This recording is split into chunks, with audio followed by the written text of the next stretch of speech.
네, 신세태랑 2부 시작하겠습니다.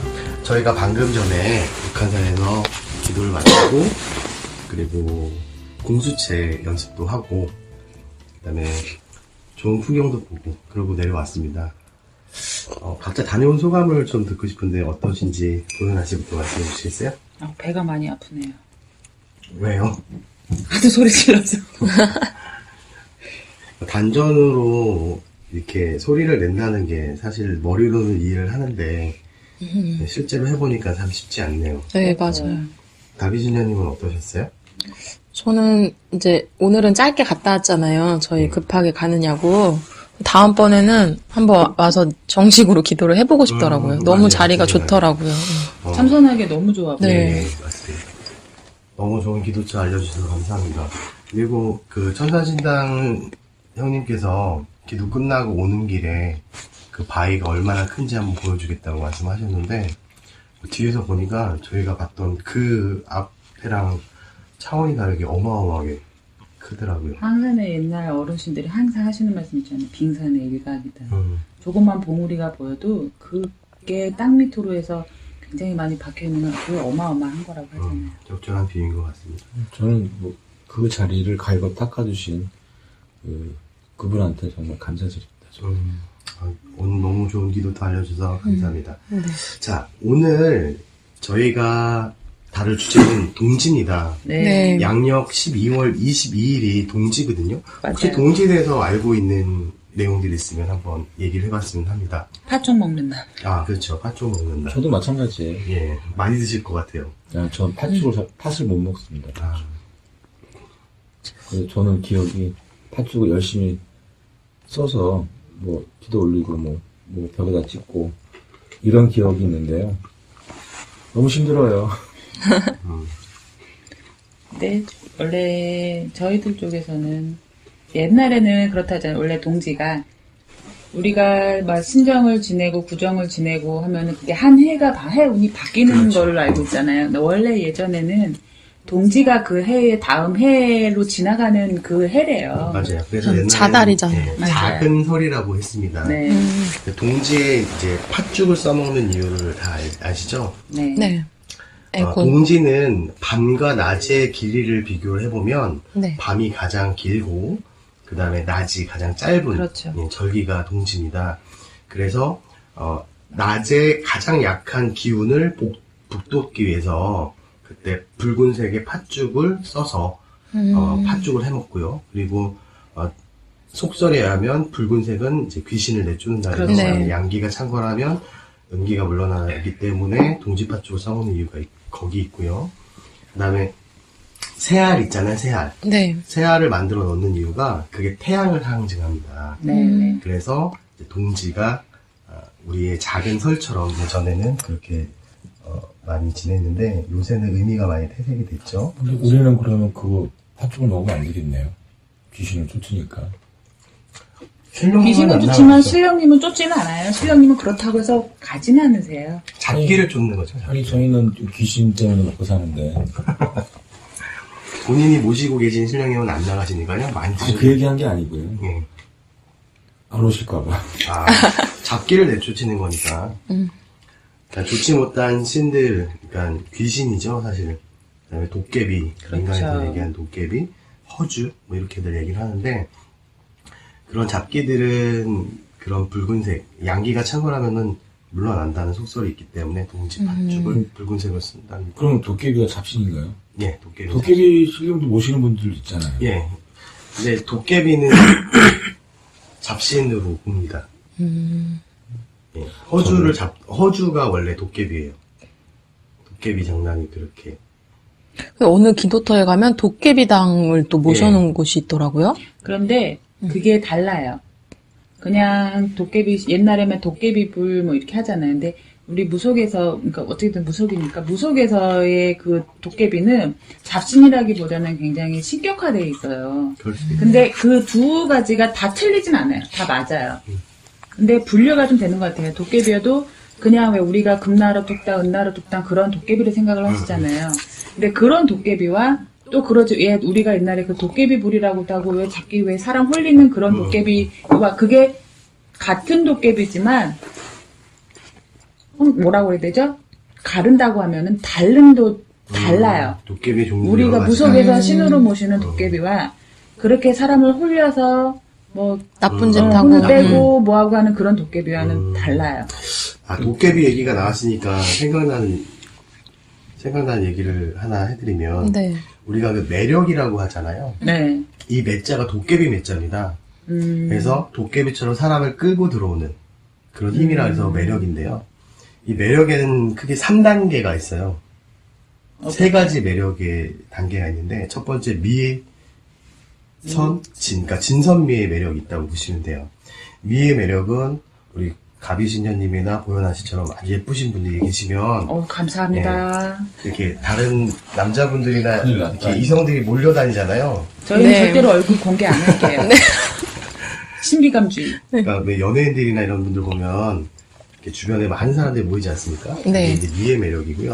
선의 매력은 이제 연예인에서 보면 진우션의 션이나 그렇죠. 차인표 씨나 이런 선행을 선- 김장훈 씨 같은 분들 사실 가수로서는 그렇게 크게 성공하신 분들은 그렇죠. 아닌데 그럼에도 불구하고 돈을 참 많이 벌거든요. 그 착한 선이 공덕으로 이루어져서 다시 나한테 돌아오는 힘인데 이 선의 매력을 이용할 때 보면은 우리가 선이라 하는 것이 불경에도 나와 있고 네. 그다음에 성경에도 이렇게 나와 있어요. 성경에서는 왼손이 하는 일을 오른손이 오르게 하라.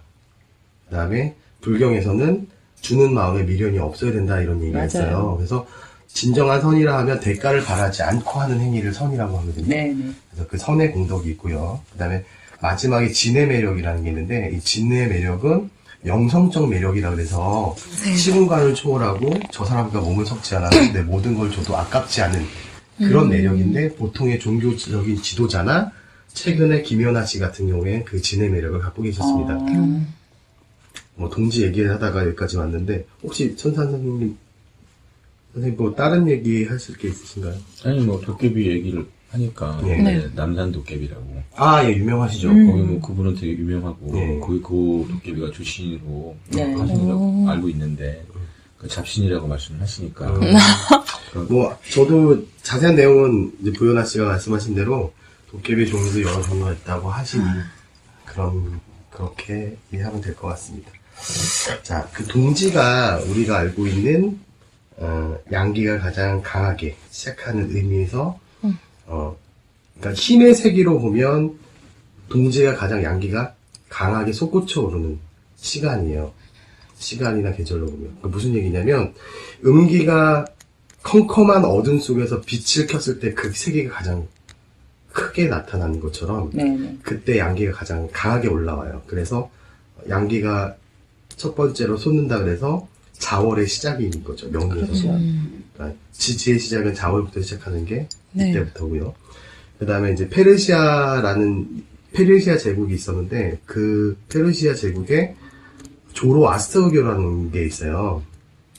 그 조로아스터교는 태양신을 숭상하는 네, 민족인데 그 태양절이 바로 동지입니다. 그리고 그 조로아스터교에 어떤 신앙이 있냐면 태양이 창궐하는 태양절 3일 후에 부활한다는 얘기가 나와요. 이게 예수의 부활절과 일맥상통해서 그날이 크리스마스가 됐습니다. 크리스마스는 태양절 3일 이후인 12월 25일이 됩니다. 그래서 동지를 외울 때는 크리스마스 3일 전이다 이렇게 생각하시면 여기 참 쉬우실 거예요. 실제로 우리 민간에서 작은 설이라 그래서 동지에 참 많은 의식들을 했어요. 아까 말씀하신 동지 팥죽을 써먹는다거나 그 다음에 집안의 잡기를 물리치려고 하는 어떤 비방행위가 있었고 그래서 참 우리 선조들한테는 동지가 지금 현대를 살고 있는 우리랑은 사뭇 다른 느낌으로 다가오지 않았을까라는 생각을 해봅니다. 옛날 선조들이 참 지혜로웠던 게 굉장히 많아요. 네. 지금 현대인들이 생각을 진짜 왜 우리가 과학적으로도 많이 풀이를 한다고 하잖아요. 근데 예전에 선조들이 다 해왔던 것들을 보면 정말로 과학적이에요. 당신들이 과학이라는 걸 알지도 못했을 시기인데 굉장히 그 현명하게 당신들이 이렇게 지혜롭게 넘어온 것들이 굉장히 그 과학적이에요. 그렇죠. 맞습니다. 사실 과학이라는 것이 입증하지 못한 것을 다 비과학으로 치부하는 경우가 있는데 최근에 뇌 과학 부분에서 가장 활성화된 것이 바로 명상이랍니다. 실질적으로 체면이라든가 명상을 통해서 심리치료라든가 다른 것들을 많이 이루어내는데 특히 구글이나 애플 같은 대기업 같은 데서는 사내에서 명상 교육을 한답니다. 네, 맞아요. 그래서 아이디어가 창궐하는 그런 IT 기업에서 선도적으로 그 메디테이션 이런 걸 많이 한답니다. 그래서 이게 이제 내과학이 발전하면서 우리가 그동안 비과학으로 여겼던 많은 것들이 증명이 되는 날이 곧 올 거라고 봐요. 실제로 우리가 우리 무당의 삶이 과학적으로 입증되지 않은 많은 것들을 이뤄내잖아요. 그렇죠. 뭐 작두 위에서 칼끝 위에서 살이 배지 않는다거나 뭐 이런 것도 사실 과학적으로 참 증명하기 어렵지만 어떤 일순간의 초집중 상태에서 인간의 몸이 아닌 또 다른 신체의 반응이 일어나는 거라고 저는 보거든요. 초자연적인 현상도 많이 경험하게 되고 참 동지 얘기를 하면서 이런저런 얘기를 많이 해봤는데 앞으로 동지 이외에도 뭐 입춘이라든가 다른 절기에 대한 얘기도 좀 많이 나눠봤으면 좋겠습니다. 네. 그러면 그 노래 가사에 있듯이 동지섣달 컵번주시 날 좀 봐요.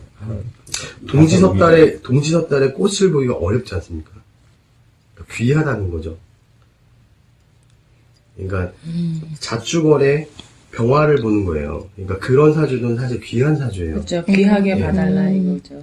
사주로 보면 그렇습니다. 동지 팥죽을 먹어야지 한 살 먹는다 하더라고요.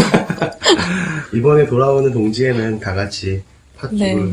먹을 수 그게 있었으면 있어요. 좋겠습니다. 딱 옛날 어르신들 얘기하는 거 보면 중동지, 애동지 이렇게 있잖아요. 예, 예. 근데 애동지 때는 뭐 굳이 팥죽을 먹지 않아도 된다. 팥떡을 네, 해먹어라. 이런 식으로도 많이 얘기가 들어요.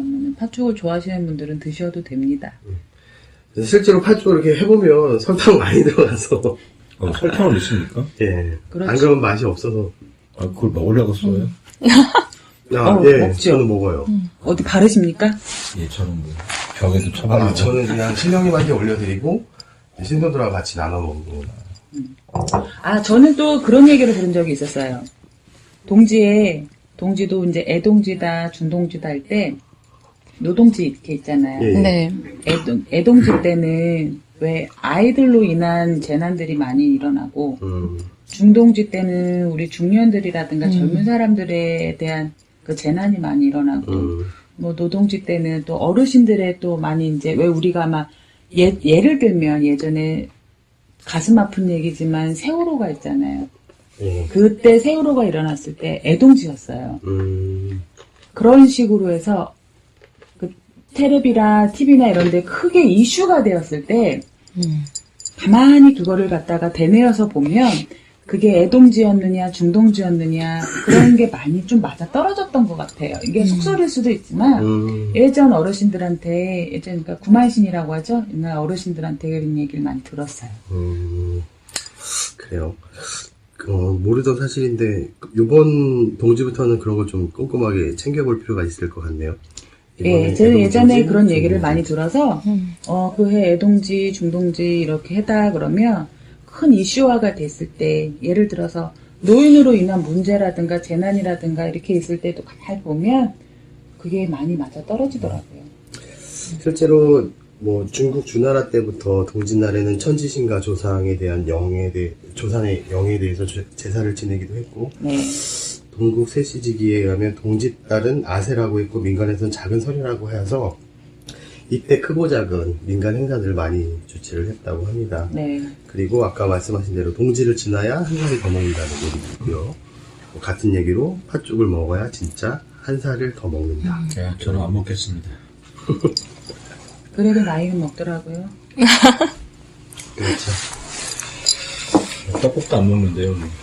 아까 보현아 씨께서 말씀하셨던 동짓달이, 그러니까 동짓달의 동지가 초승에 들면 애동지가 되고, 그렇죠. 중순에 들면 중동지, 금일께 들면 노동지라고 합니다. 네. 올해 동지부터는 이 동지가 초동지인지, 중동지인지, 노동지인지 한번 잘 따져보고, 모르셨군요. 예, 전 몰랐습니다. 그러니까 20일을 전으로 하는 거죠? 20일 전이면 애동지고. 맞아요. 그러면 집안에도 그런 것들이 적용이 될 수가 있네요. 예. 좋은 정보 감사합니다. 저도 많이 주워 들었습니다. 뭐 동짓날에 뭐 부적을 써가지고 악기를 내쫓는 방법도 있고 팥죽을 써서 뭐 팥죽으로 악기를 내쫓는 그런 풍속도 있는데 사실 그 근거는 붉은색의 팥을 이용해서 귀신을 내쫓는다는 의미가 있습니다. 저 같은 경우는 팥죽을 써서 문, 응. 그다음에 방 내구퉁이 응. 찍어요. 뭐, 그러니까 나쁜 거를 물리치라고. 우리가 그 무교 문서에 보면 그 동지 팥죽으로 뭐 삼재팔란 같은 걸 막는다는 문서 내용이 있지 않나요? 네네. 그죠? 그리고 또 비방이죠. 우리들이 말하는 거는 비방이고, 또 원래 팥 자체가 왜 뜨거운 열이라든가 이런 거를 차게 식혀주든가 아, 예. 그런 역할이 있잖아요. 그러니까 붉은색들의 그 곡식들이라든가 이런 것들이 이렇게 식혀주는 의미가 있기 때문에 그래서도 예전에 일부러도 더 많이 드셨던 것 같아요. 또 참 많은 따뜻하게, 왜 겨울에 또 이제 팥죽을 많이 드시면 왜 찬성분은 또 따뜻하게 또 기운을 올려주고요. 또 너무 열이 많이 돼 있을 땐 또 그걸 또 식혀주는 그 작용을, 양성 작용을 다 가지고 있다고 하더라고요. 어떤 중화적인 역할을 한다는 그렇죠. 거죠. 중화적인 역할을 하기 때문에 왜 팥 가지고도 우려낸 물 가지고 네. 도 다이어트 하시는 거 아시죠? 맞아요. 예, 들어본 적 있어요. 그게 중심을 잡아줘서 그러는 것 같아요. 그러니까 몸의 밸런스가 한쪽으로 치우쳐졌을 때 그렇죠. 그런 잡아주는 걸로. 거. 그렇군요. 용산도련님이 얘기하실 때 왜 토가 중심을 잡는다고 하잖아요. 예. 팥도 그렇게 생각을 하시면 될 것 같아요. 저도 그렇게 이해를 하겠습니다. 네. 와, 오늘 동지에 대해서 참 많은 얘기를 나눠봤는데요. 우리의 세시풍속이었던 동지가 현대적인 의미에서는 그냥 하나의 민간에서 지내는 마치 미신같이 이렇게 여겨지는 게 참 안타깝긴 합니다만, 이번 동지를 계기로 그렇죠. 엄연히 기해년이 새로 시작되는 해가 되지 않겠습니까? 그래서 미신이라고 해서 너무 미신으로만 치부를 하지 마시고요. 왜 우리가 생활 속에서 지혜롭게 무엇인가 한번 경험을 하다 보면 이것이 어떻게 해서 또 작용을 하는지, 어떻게 또 우리가 빨리 수월하게 갈 수 있고 또 자제를 지킬 수 있고 하는 게 있듯이, 미신들은 다 그런 생활 풍습에서 나온 거기 때문에 너무 미신으로 치부하지 않으셨으면 좋겠어요. 그리고 전에 그냥 지나가는 얘기로 한번 드린 적이 있었는데, 우리나라 명절은 홀수가 다 겹치는 날만 명절인 거 아시죠? 네네. 네, 1월 1일, 3월 3일, 5월 5일, 7월 7일, 9월 9일, 11월 11일이 다 명절입니다. 참고로 말씀드렸습니다. 자, 오늘 동지에 대해서 참 많은 얘기 나눴고요. 저희는 다음 시간에 더 유익한 내용으로 여러분들 찾아뵙겠습니다. 다음에 안녕히 계세요. 뵙겠습니다.